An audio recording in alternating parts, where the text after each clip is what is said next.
श्रोतेहो नमस्कार. ऐसी अक्षरे रसिके या कार्यक्रमामध्ये मराठी साहित्याची पहाट या मालेमध्ये आज ऐकूया विवेक सिंधू या ग्रंथाचा सुनंदा भोसेकर यांनी घेतलेला वेध. देवगिरीच्या यादवांच्या काळापासून मराठी भाषेचा आणि साहित्याचा विकास सुरू झाला. महानुभाव पंथाचे आणि वारकरी पंथाचे सर्वकालिक श्रेष्ठ ग्रंथ या काळात लिहिले गेले. या श्रेष्ठ ग्रंथांच्या मांदियाळीत मुकुंदराजाचा विवेकसिंधू हा ग्रंथ महत्त्वाचा आहे. बऱ्याच काळापर्यंत हा मराठीतला पहिला ग्रंथ समजला जात होता, पण संशोधनाअंती तो ज्ञानेश्वरीच्या नंतर लिहिला गेला आहे हे मान्य झालं.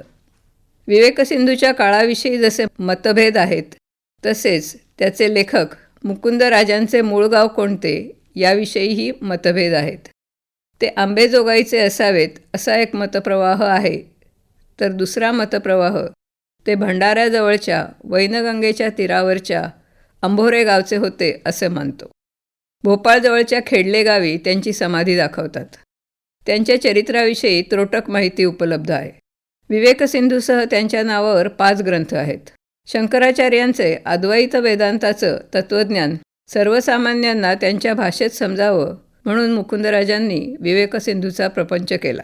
हा ग्रंथ गुरुशिष्य संवादांच्या रूपाने लिहिलेला आहे. संसाराच्या तापाने शिणलेला शिष्य गुरूंना शरण जातो आणि तत्त्वज्ञानाचे निरूपण करून गुरु त्याला उपदेश करतात. शिष्य तयारीचा असल्यामुळे त्याला ज्ञान देताना गुरूंनाही स्फुरण चढतं. ते आपल्या शिष्याला प्रेमाने राणे हो म्हणून संबोधतात. संवादाच्या अंती त्याला ब्रह्मरसाची आणि शांतिरसाची अनुभूती होते.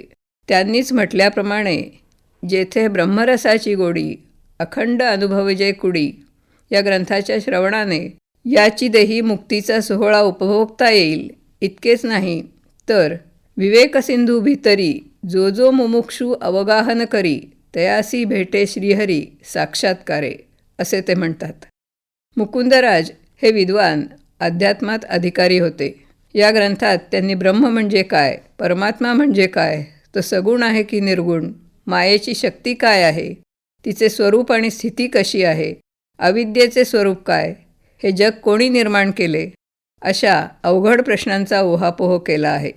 हा ग्रंथ उपनिषद आणि वेदशास्त्र यांचं मंथन करून रचला आहे असं ते सांगतात. ग्रंथाच्या पूर्वार्धाचा शेवट सर्व ब्रह्मेती पदाने होतो, तर उत्तरार्धात तत्त्वमसी या महावाक्याच्या आधारे जीवाशिवाच्या अद्वैताचं विवरण येतं. हा वेदांतपर ग्रंथ मुकुंदराज त्यावेळच्या प्रथेप्रमाणे संस्कृतमध्येही लिहू शकले असते, परंतु त्यांनी तो जाणीवपूर्वक मराठीत लिहिला. कितीही अवघड विषय मराठीतून सांगणं शक्य आहे आणि त्यामुळे तो सर्वसामान्य लोकांपर्यंत पोचू शकेल अशी त्यांची धारणा होती. ओवी छंदातल्या या ग्रंथात एकूण 18 अध्याय आहेत. ओव्यांची संख्या 1698 आहे. ग्रंथ तत्त्वज्ञानात्मक असला तरी विषय समजावून सांगताना काव्याचा आणि दृष्टांतांचा आधार घेतला आहे. मध्ययुगात हा ग्रंथ लोकप्रिय होता.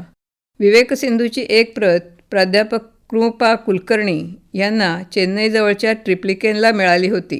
त्याचे प्राचीन तेलुगू भाषांतरही उपलब्ध आहे. ज्ञानेश्वरीच्या मानाने विवेकसिंधूची भाषा अर्वाचीन आहे असं म्हटलं जातं. हस्तलिखित प्रती तयार करताना त्याची भाषा बदलत गेली. तर्कतीर्थ लक्ष्मणशास्त्री जोशी यांनी विवेकसिंधूविषयी म्हटलं आहे की, वेदांत सिद्धांताची समग्र क्रमबद्ध पद्धतीने व अद्वैत वेदांताची विवेचनात्मक प्रकरण पद्धतीने मांडणी करणारा त्याच्या तोडीचा दुसरा ओवीबद्ध ग्रंथ मराठीत नाही. मराठीच्या आरंभ काळातच तिला ज्ञानेश्वरीसह असे अलंकार लाभले. मराठी साहित्याची पहाट या मालेमध्ये विवेकसिंधू या ग्रंथाचा सुनंदा भोसेकर यांनी करून दिलेला परिचय आत्ताच आपण ऐकला. आणि याचबरोबर ऐसी अक्षरे रसिके हा कार्यक्रम संपला. या कार्यक्रमाला निर्मिती सहाय्य केलं होतं रोहिणी पाटील यांनी आणि सादरकर्त्या होत्या ज्योत्स्ना केतकर. पुन्हा भेटूया उद्याच्या भागात. नमस्कार.